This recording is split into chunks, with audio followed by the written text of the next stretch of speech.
Let us start today the rules and orders for the guidance of courts subordinate to the High Court under Civil Procedure Code, and you can say also the Civil Courts Act. I think both these acts, Civil Procedure Code and Civil Courts Act, under these rules, rules have been, these rules and order have been issued, framed by the High Court of Jammu and Kashmir. These were framed in 1978. There is a reference of court hours, a register of daily sittings, which generally presiding officer maintains. Every judge is supposed to maintain that when he has come to the court and when he has left and other body has not. At time of the judicial work, withdrawal of the original suit by district judges, preference to the old cases. ये है कि किसको disposal में preference देनी है? Old cases को. Improper haste in disposal to be avoided और shortcut नहीं adopt करना. ये एक guidance है कि subordinate court should not. और you will find earlier क्या हुआ? हाई कोर्ट ने कहा कि भाई थोड़ा सा डिस्पोजल आपका काम है सिविल कोर्ट्स को. उन्होंने क्या किया? Order 7 rule 11 you might be knowing, plaint जिससे रिजेक्ट हो जाती है, तो बड़ा शॉर्टकट था. तो मैनी कोर्ट्स सिविल जजेस स्टार्टेड अडॉप्टिंग दिस प्रोसीजर और सारे उन्होंने जो प्लेंट्स थी सूट की वो रिजेक्ट कर दी और जल्दी डिस्पोजल हो गए, चाहे वो उसमें कवर करते थे जाने. तो इसलिए उन्होंने कहा हाई कोर्ट ने कि भाई ये प्रैक्टिस नहीं होनी चाहिए कि आप शॉर्ट सर्किट नहीं करना है जस्टिस को. It should take its time. No doubt, the speedy justice is required, but not justice delayed, justice denied, but justice hurried. Hurriedly justice is hurriedly justice. वो भी नहीं होना चाहिए. तो time, the quality of work as essential quality. मतलब quality को preference होनी चाहिए. ये नहीं है कि आप क्वांटिटी ज्यादा करते रहो तो आपके पास क्वालिटी हो ही नहीं. तो ये भी एक तो कंट्रोल ऑफ कोर्ट्स. तो ये तो आपको पता है कि सारे जो सिविल कोर्ट्स हैं जम्मू एंड कश्मीर में, चाहे डिस्ट्रिक्ट कोर्ट है उसको आप डिस्ट्रिक्ट कोर्ट कहते हो, डिस्ट्रिक्ट जज होता है उसमें, और सिविल जो जूनियर डिवीजन सिविल जज होता है और सीनियर डिवीजन होता है, मुंसिफ और सब जज. जो आप एक जो एयर की है सिविल साइड में, सुपरविजन ओवर सबऑर्डिनेट कोर्ट्स. ये आपको पता है पहले हाई कोर्ट का होगा सारे कोर्ट्स पे और डिस्ट्रिक्ट जज का होगा with in district. Guidance by the district जजेस. तो ये जुडिशियल ऑफिसर को डिस्ट्रिक्ट जज को गाइड करना है किसको? जो अपने जो भी उसके पास. अभी मैं जजेस की बात कर रहा हूँ, सिविल साइड पे जा रहा हूँ, जज मैजिस्ट्रेट की बात नहीं कर रहा हूँ. ये देखना थोड़ा सा. तो ये उनको मतलब वक्तन द डिस्ट्रिक्ट जज is supposed to guide the subordinate how they have to work. Errors and irregularity to be pointed out. जो irregularity या उनके जो process अडॉप्ट करते हैं वो by disposal of the cases, उनको पॉइंट आउट करना चाहिए. और ये वैसे भी हो सकता है ऐसे एडमिनिस्ट्रेटिव साइड में भी, और जो जुडिशियल जो उनके पास अपील वगैरह आती हैं उसमें भी वो कर सकते हैं. और ये भी समझा सकते हैं कि यार अननेसेसरी एडजॉर्नमेंट नहीं होनी चाहिए, अनड्यू डिले नहीं होना चाहिए. जिस सेक्शन में उसी से उठा रहा हूँ जहाँ जिसमें disposing of the commission to hear cases on the days fixed to harass use of the summary procedure allowed by law in case in which a default is in attendance है. Supervision और कई बार क्या होते थे तो time होता था पहले आपको याद होगा 7:30 होता 8 आता था. तो कुछ जजेस क्या करते थे हाई कोर्ट को दिखाने के लिए वो डिस्मिस इन डिफॉल्ट करते हैं. तो पूरा दिन क्या करते थे? रिस्टोरेशन एप्लीकेशन ले लेते थे. डिसमिस इन डिफॉल्ट, प्लेंटिफ नहीं आया, वकील नहीं आया, सारे केस उठा दिए इन एब्सेंस. फिर क्या हुआ? उनकी एप्लीकेशन लगाई, उनको दोबारा दिखा दिया कि नए केस आ गए हैं और पुराने मैंने डिस्पोज ऑफ कर दिए. You understood? ये दिस प्रैक्टिस इज आल्सो जहां पे तेजी दिखानी है. कई बार ये भी एक्शन आती है और कई बार वो कहते हैं जल्दी करो जी, जल्दी कर देते हैं. कैसे करते हैं? डिसमिस डिफॉल्ट है. जैसे मैंने कहा ऑर्डर 7 को 11 लगाया और जेड की प्लेन तो शॉर्टकट हो गया. तो जो फॉर्मली इशू फ्रेम होने हैं, कंट्रोवर्सी इन्वॉल्व है, किसी का सिविल राइट इन्वॉल्व है, डिक्लेयर करना है, उसको एविडेंस लेके करना है, फॉर्मल जो प्रोसीजर है जो आपके इसमें है वो अडॉप्ट नहीं करो तो loss of public money to be reported. कई बार क्या होता है, सुपरविजन ऑफ पिक्यूनरी ट्रांजेक्शन, जे पिक्यूनरी जैसे आपके पास पहले यहाँ पे रजिस्ट्रेशन पावर नहीं थी, अभी भी स्टैम्प्स आती है हमारे पास, कोर्ट फीस आती है, तो इसकी भी ख्याल रखना है, कोऑर्डिनेट जजेस को मेंटेन करना है, प्रॉपर रजिस्टर प्रॉपर कि कितना अकाउंट आया, कहाँ खर्चा क्या हुआ क्या नहीं, तो उसको आपके पास याद होगा कैश बुक जहाँ पे भी होती है, जो उस दिन मैं बात कर रहा हूँ, जहाँ डेली भी होगा कितना पैसा आया उसको कैश बुक में वो चढ़ाना होता है पूरा, उसका report from mofussils will be submitted by the coordinate जज officer through district and session and by letter in regard to the courts headquarter direct to the accountant general. ये जो मुफस्सिल क्या होता है, word are you knowing about the word mofussil courts क्या होता है? मुफस्सिल जो मुफस्सिल एरिया होता है, जो कंट्री साइड कोर्ट्स, जैसे आपका यहाँ पे रख लो आरसपुरा कोर्ट, रामनगर में कोर्ट, जान मुशारा में है, जो मतलब हेडक्वार्टर से अलावा जो भी कोर्ट होगी वो आप उसको मुफस्सिल कोर्ट यू कैन रखना। Proper accounts of public money, तो आपको रजिस्टर में करना, जितना पैसा आया, फाइन आते हैं, कोई कोर्ट फीस आती है, जो भी कोर्ट प्रॉपरली मेंटेन करना होता है, और सीट्स गवर्नमेंट सीट के अगेंस्ट लेना और देना है, और उसकी प्रॉपर एंट्री है और ट्रेजरी में जमा करवाना है। ये उनको समझाया गया है, कल आप पढ़ोगे तो आपको भी नाजर घुमाएगा और कहेगा वो उसकी पावर कंट्रोल होता है, लेकिन सुपरवाइजरी पावर आपके पास है जो भी हो। Local limits of the jurisdiction of district, तो ये दिखाई है कोर्ट्स जम्मू डिस्ट्रिक्ट में कौन कौन सी पड़ती है, ये सारा वो कोर्ट्स है, अनंतनाग शोपियां, जो ये इसको local limits of jurisdiction of court of small Srinagar का था, तो ये छोड़ दो आप, ये वाली बात आ जाओ jurisdiction of civil and revenue courts. Civil और रेवेन्यू कोर्ट्स पहले, क्योंकि रेवेन्यू और सिविल पावरें ये सेपरेट हुई है बाद में, आपको पता है सेपरेशन कब हुई थी पावर? पहले सारी जो सिविल जुरिसडिक्शन, जो सिविल और क्रिमिनल भी कौन करता था, जे आईएएस ऑफिसर करते थे, जो सिविल सर्विसेज है, ये 1978 के सेपरेशन ऑफ पावर, 1966 में हुई थी सेपरेशन ऑफ पावर, तो उसको वो जुडिशियल इंडिपेंडेंट हुई थी। तो पहले इनके पास, जैसे अभी प्रोसिक्यूशन और वो हुआ है सेपरेशन, पुलिस के पास होता था पहले। Institution of suit for correction of revenue का, ये एक रेवेन्यू रिकॉर्ड करेक्शन कर लिया, रिकॉर्ड ऑफ रिकॉर्ड, ये सूट फाइल होती है, और ये सेक्शन 32 है लैंड रेवेन्यू एक्ट, उसके नीचे सूट फाइल होती है। ये रेवेन्यू कोर्ट्स की जुरिसडिक्शन भी इसी रूल में बनाया। Reference to the question of civil courts, कई क्वेश्चन टाइटल का डिस्प्यूट हो गया तो रेवेन्यू कोर्ट डिसाइड नहीं करता, वो रेफर किसको करते हैं, लैंड रेवेन्यू एक्ट के नीचे यू विल फाइंड, वो रेफर करते हैं, जैसे पार्टीशन सूट में होता है रेवेन्यू के पास, ये 105 और लैंड रेवेन्यू एक्ट, तो वो कहा किसको टाइटल कर किसको भेजेंगे, सिविल कोर्ट पर डिसाइडिंग कि टाइटल किसका बनता है। तो matter excluded from civil jurisdiction, ये कहां मिलेगा आपको कि जो मैटर एक्सक्लूड किए गए, सेक्शन 9 है ना सीपीसी की, सेक्शन 9 सीपीसी की कहती है सारे जो भी सिविल मैटर है वो किसके पास है, एडजुडिकेट अपॉन किसने करना है, ट्रायल किसने करना है, सिविल कोर्ट ने करना है। मास भाई को लफ्ज होता है आपको, ये अक्सर ये उर्दू का लफ्ज है बोलते हैं, तो उसको किसके सिवाय, जो एक्सेप्ट जो स्पेसिफिकली बात है, जैसे रेवेन्यू, आपने रेवेन्यू लॉ है आपके पास है ना, ऑप्शन में है ना, उसमें भी आपको 139 में लगी सेक्शन, उसमें बताया कि कौन से केस रेवेन्यू की जुरिसडिक्शन में है, और बीच में भी है सेक्शन वो है जिसमें 19 है, सेक्शन 19 जिसने भी रखा होगा ये, उसमें भी है जुरिसडिक्शन जो बार की गई है सिविल कोर्ट की कुछ मैटर्स में, जो उस जुरिसडिक्शन से उसने करनी है, जो सिविल कोर्ट ने करनी है, रेवेन्यू कोर्ट ने एक्सक्लूसिव करनी है, सिविल कोर्ट के पास नहीं है। ये देखो plaint etcetera how to be received, ये कैसे आ गया, presentation of plaint, appeals and applications,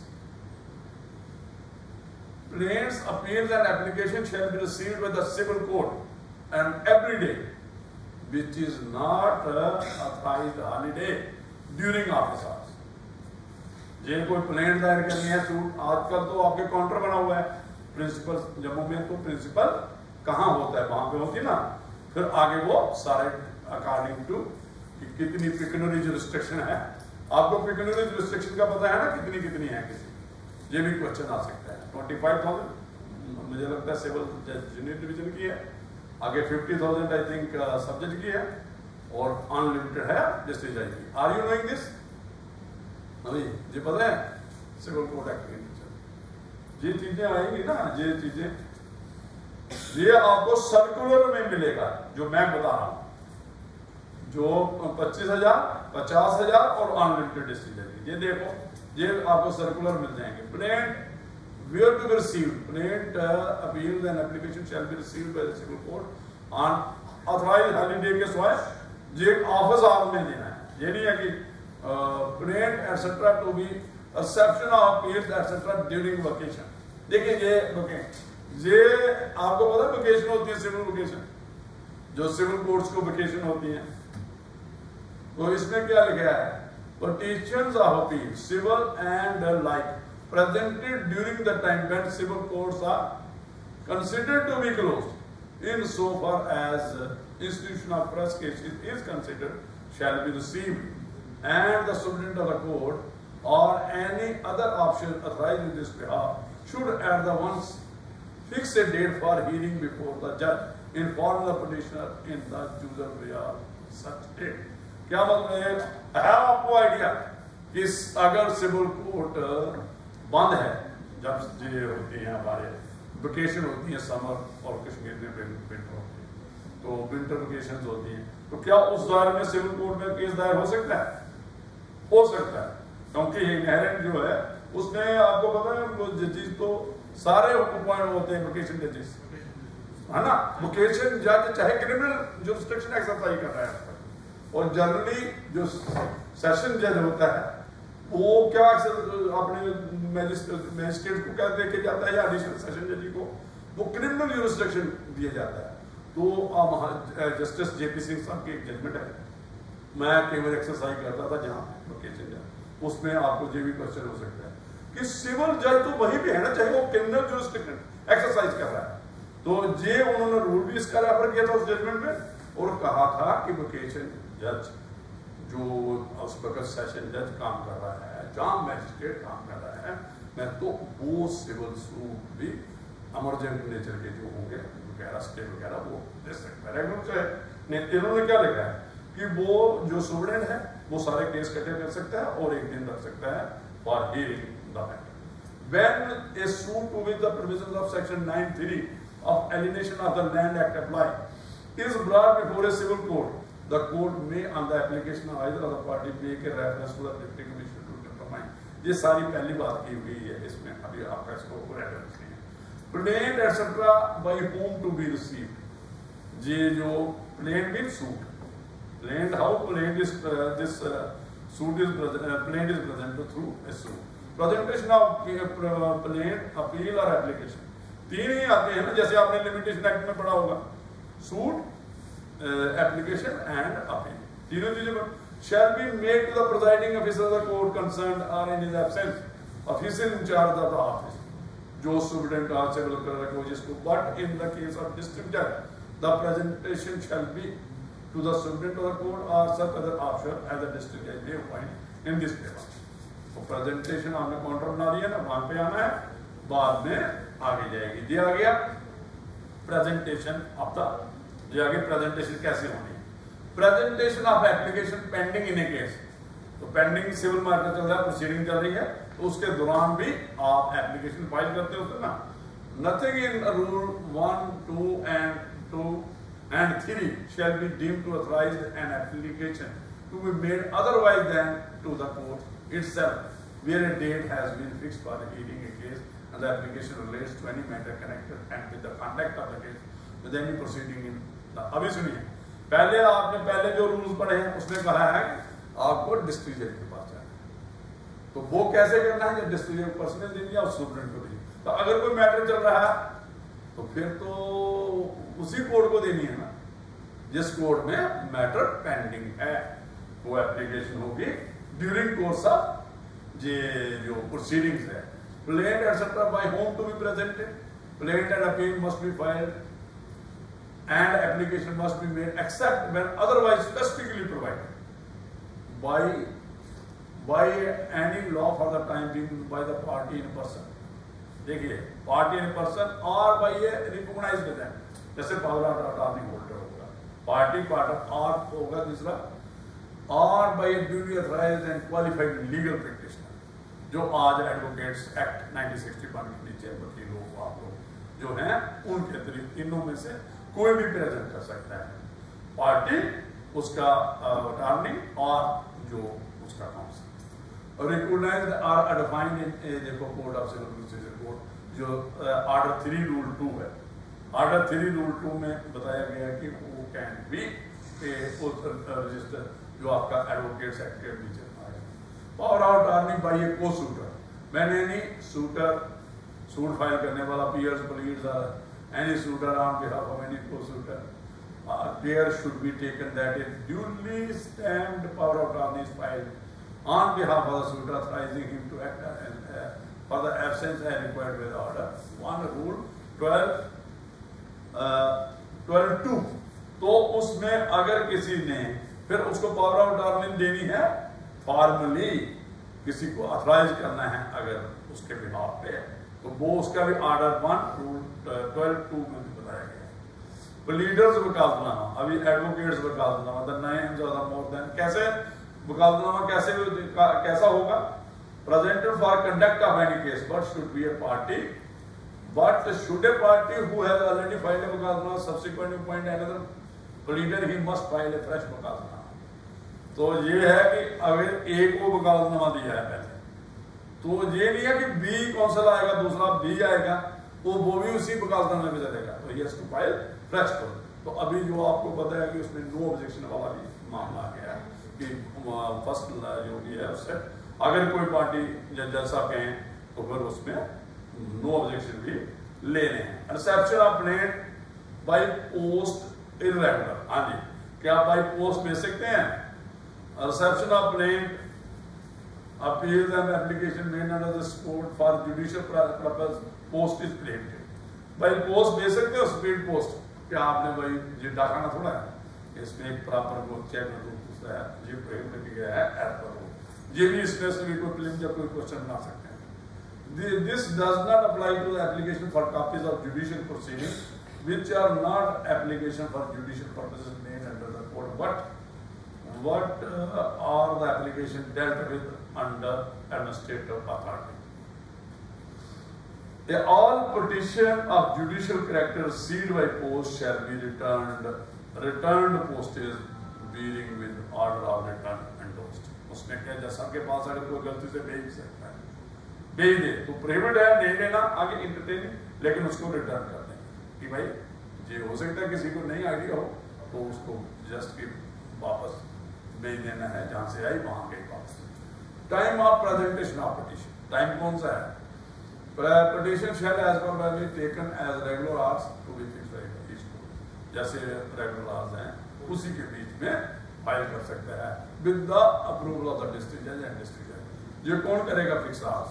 जैसे जहां पे आपके देते हैं जी पहले आप सिविल मैटर उठाओ या क्रिमिनल मैटर, तो वो बार वाले आ जाते हैं, चाहे कोई भी हर एक कोर्ट, ये जरूरी नहीं है कि the courts are to be guided की वकील लोग कहेंगे नहीं जी पहले आप में आप क्रिमिनल कर लो बाद में सिविल कर लो, लेकिन इट डिपेंड्स अपॉन जनरली कुछ कोर्ट जो सिविल उठा लेती है पहले, कुछ जे कुछ ने करना है डिस्ट्रिक्ट जज के मुताबिक वो करेगा कि भाई उसने कैसे इसके फिक्स करने हैं।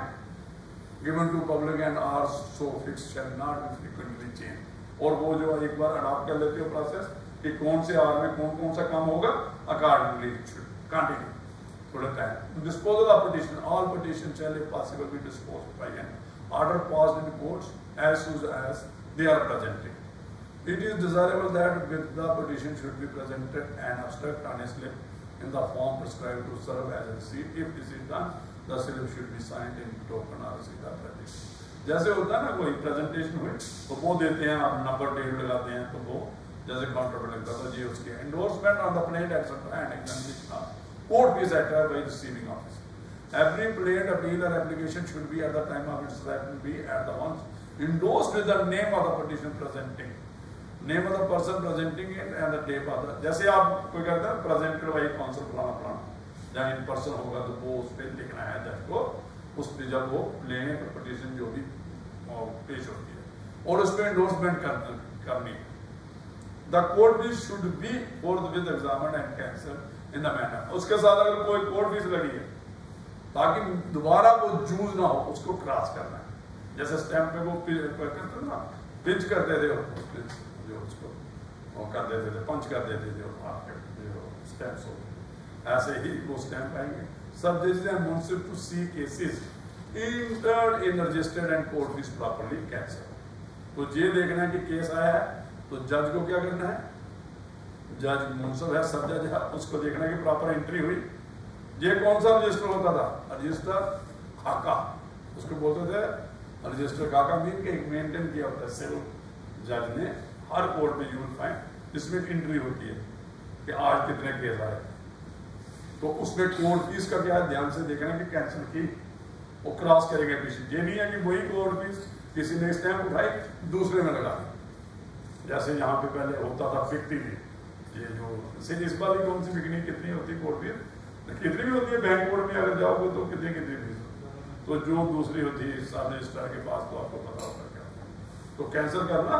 और section of during the last few days of month आ रही है, the practice of not receiving first during the last few days of the month of the year so as to show a nominal reduction in pending is illegal। देखिए क्या करते थे, जैसे मैंने आपको पहले बताया कि लास्ट में जब आपको देना है कि यार आपको मैंने एक ईयर का दिखाना है डिस्पोजल, कितनी प्रेजेंटेशन हुई, कितना डिस्पोजल हुआ, तो क्या करते हैं जैसे बैंक वाले 31 मार्च को यार पैसा लाओ यार करिए, पैसा लोगों को कहते हैं यार आप पैसा डालो हमारे बैंक में ताकि 31 को लगेगा इतना पैसा हमारे पास है। ऐसे ही क्या करते हैं और बीच में जितना मर्जी ले जाओ, तो इसमें क्या करते हैं लास्ट में, इसमें भी प्योर कम केस लो ताकि हम अपना डिस्पोजल दिखाएंगे इतना डिस्पोजल हमारा हो गया है।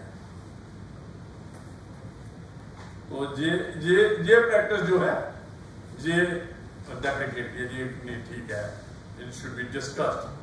We know areas which shall not be admitted of such speculative.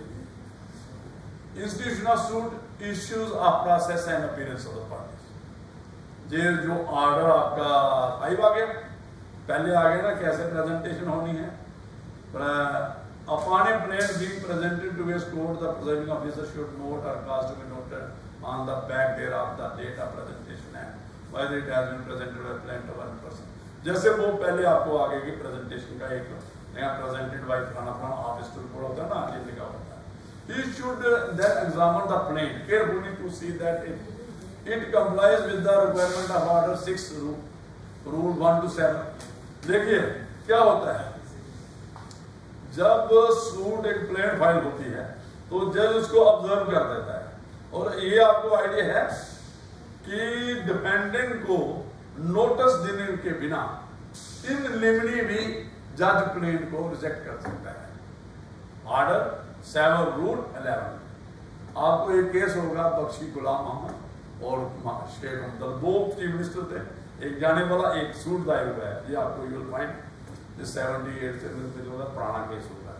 तो उसमें क्या हुआ था, जज डिस्ट्रिक्ट जज था कोई था, उसने जब उसके पास प्लेन आई उसने पढ़ा, यही जो पढ़ा इसमें उसने नो काजा नो तो उसने उसको रिजेक्ट कर दिया।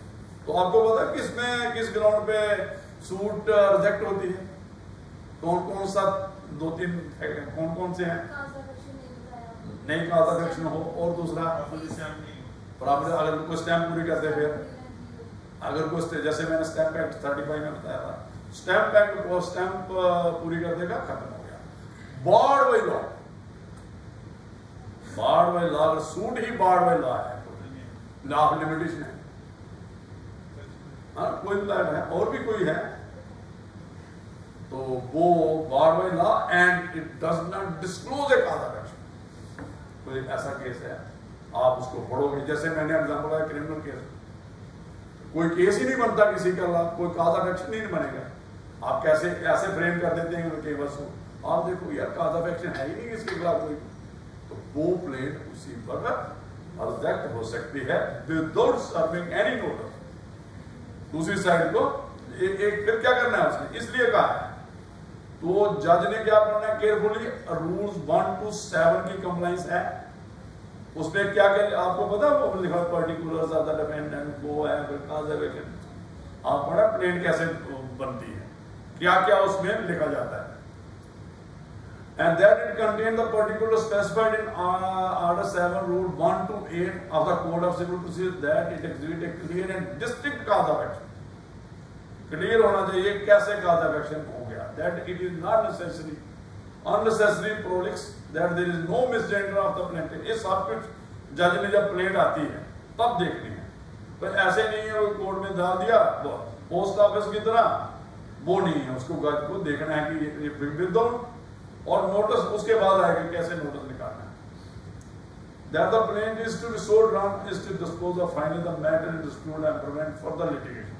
ये in order to reduce the litigation, इसलिए ये करते हैं। The parties are all on the record and properly arranged and that it is signed and verified in the plan. आपको पता है वेरिफिकेशन कैसे होती है? आजकल तो एफिडेविट भी लेते हैं इन सपोर्ट ऑफ, नीचे वेरिफिकेशन वही है जो ऑर्डर 6 रूल 15 के मुताबिक होती है, वेरीफाइड एट जम्मू। वो आगे आपको पता है क्या क्या लिखा जाता है उसमें, कि इतने कंटेंट्स मैं अपने नाले से कर रहा हूँ, इतनी मेरी काउंसिल ने बताया है जो मुझे लीगल एडवाइस मिली। 2 किस्म के होते हैं ना वेरिफिकेशन में, आज नहीं जे इसमें क्वेश्चन बन सकता है। कुछ चीजें वो क्यों लिखते हैं, on the advice I received from the council, कुछ लीगल मैटर जो लीगल में उसमें है, जो वकील की राय के मुताबिक उसमें इंट्रोड्यूस की गई, उसको ही बताया ना कि कैसे इसको फ्रेम लीगल फ्रेम देना है किसी भी इसका। तो वो एक उसमें वो दो पार्ट में होता है।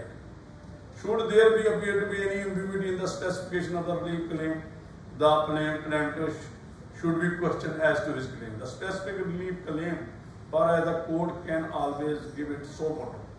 देखो मैंने कहा ना so moto, Order 7, Rule 7, the paramount importance of the court ascertaining with exactitude and relief sought by the plaintiff cannot be too strongly insisted on. Plain to show precise amount claim. अगर कोई recovery suit है तो आपने बताना है कि कितना कैसे, तो उसमें कितना रिकवरी है money. The plaintiff should state the precise amount so far as the case admits. In suit पर मैसनी प्रॉपर्टी का केस है तो while some specific sum must be stated, it need only be stated approximately. मतलब ये कई बार मैसनी property पता है आपको क्या होता है? मैसनी प्रॉपर्टी आज नहीं पैसे, हाँ जी, अगर किसी बंदे के पास मतलब उसको हम क्या करते हैं, एक होता है कोई समझो एक टीनेट है आपका, एक ट्रेसपासर है, वो आपकी प्रॉपर्टी इस्तेमाल कर रहा है, प्रॉपर्टी वो ले रहा है, प्रॉपर्टी टाइटल किसका है और उसके अगेंस्ट कुछ नहीं दे रहा है। आपको कई बार हम क्या करते हैं, जो वकील लोग होते हैं जो ड्राफ्ट करते हैं, एक 11 महीने का आपका कॉन्ट्रैक्ट है, एक टेनेंसी है, तो ये मैं टीपीए के नीचे टेनेंसी बात कर रहा हूँ, प्रोटेक्शन की बात नहीं कर रहा हूँ, वो स्टैट्यूटरी टेनेंट बन जाता है, वो उसमें ये कवर नहीं करेंगे।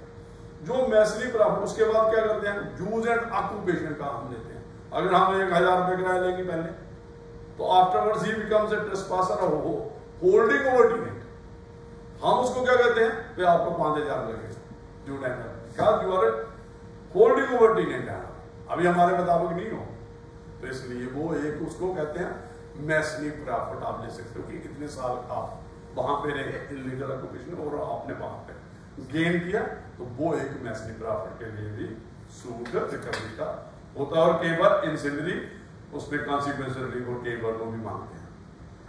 Special security of plaint relating to agriculture land, ये छोड़ो अभी खत्म हो गया। Plaint to show the value of the subject matter, ये बताना है ना सब्जेक्ट मैटर की, जैसे सूट वैल्यू तो for the purpose of court fee and jurisdiction आपको बताना है, कोर्ट फीस और कोर्ट फीस एक्ट आपको देखना है, और सारी सूट जो सेक्शन 7 है जो परमानेंट इंजंक्शन है, सूट डिक्लेरेशन की है, तो उसमें सूट पोजेशन की है, उसमें वो दिया गया है कि सूट को कैसे वैल्यूएशन लेना है। आपको आइडिया है कि ये सूट फॉर परमानेंट इंजेक्शन कैसे वैल्यू होती है और सूट फॉर डिक्लेरेशन कैसे होती है? ये क्वेश्चन भी आ सकते हैं। है आइडिया आपको कोई? सूट फॉर डिक्लेरेशन इस पे कोर्ट फीस कैसे लगती है? आपने पढ़ी है सेक्शन कोर्ट फीस है आपके पास? कोर्ट फीस एक्ट आता है इसमें, है तो बताओ ना, ऑप्शन है कुछ, किसी के काम तो आएगा ना, कोई तो देगा एक पेपर। तो क्या जनरली आपको मैं बता दूं, इसमें सेक्शन 7D है, तो उसमें वो आती है परमानेंट इंजेक्शन। उसमें प्लेंटिफ कोई भी वैल्यूएशन अपनी वैल्यू कर सकता है सूट, ठीक है। अगर सूट फॉर डिक्लेरेशन करता है सिर्फ, तो उसमें भी एक पर्टिकुलर है। अगर विद कॉन्सिक्वेंशियल रिलीव करता है, कहीं रिलीव होती है, डिक्लेरेशन रिलीव मांगो तो उसके एंसेलरी उसकी कॉन्सिक्वेंशियल रिलीव बनती है कि अगर वो मांगो उसके नीचे वो आप इसमें भी देखो, वो कोर्ट फीस एक्ट के नीचे आपको, और 7 जो सेक्शन है, 8 है, 7 है। और एक आइडिया है आपको, जो कोर्ट फीस और जो ये है आपकी जुरिस्डिक्शन, और ये दोनों अलग अलग रख सकते हो आप, समझो नहीं पानी का, ये दोनों अलग अलग रख सकते हो for the purpose of court fee and for the purpose of jurisdiction. Section 8 है, आपको आइडिया क्या है कोर्ट फीस एक्ट की? है देखिए उसमें स्पेसिफिक लिखा है court fees for the purpose of jurisdiction and court fee and jurisdiction same होना चाहिए, उसमें सेक्शन 8 है। और बड़ा इंटरेस्टिंग है, जे हम क्या करते थे, लोग क्या करते हैं, for the purpose of court fees उसमें रख देते हैं 130। आपने शुरू जो प्रैक्टिस लाया उनको होगा सेक्शन 1, उसमें 130 करके 300 कर दिया। तो वही जो 100 मुझसे में सुनना है, तो नीचे लिखते हैं for the purpose of jurisdiction, वो 50,000 लिख दें, 50,001, ताकि जो मैटर किसके पास चले जाए, डिस्ट्रिक्ट जज के पास, या 25,000 उसके। तो उन्होंने कहा नो, कोर्ट फीस और ये जो जुरिस्डिक्शन पर्पस के लिए है सेम होने चाहिए। और जो अगर आप फिर अगर किसी ने 100 वो नहीं कर सकता, फिर वो अगर 50,000 से सूट आपने बढ़ाना है तो उसका प्रेम बढ़ाओ, और डिस्ट्रिक्ट कोर्ट में तो कोर्ट फीस फिर डिस्ट्रिक्ट जज की लगेगी। ये आपको 1 मिनट का ब्रेक।